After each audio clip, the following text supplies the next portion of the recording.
Beginning today, inalis ko ang lakbay-aral. Walang lakbay-aral. Ewan ko ngayon si Inday. Wow, puto, napika ako. Pero kayo, kasi kaibigan man tayo, pwede kayong maglakbay-aral sa Davao. So naman, kung wala naman kayong nagtitipid kayo, baski may pera kayo, kung wala kayong pambayad sa hotel, sabihin lang ninyo sa akin. Hindi naman ako tumatanggap ng pera.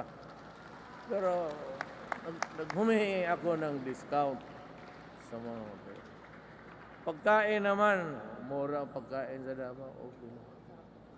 Ngayon, punta kayong mga, pwede ang masyado mabigat sa bulsa ng barangay o bayan.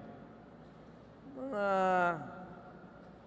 isang buwan siguro kayong ikot-ikot, okay na.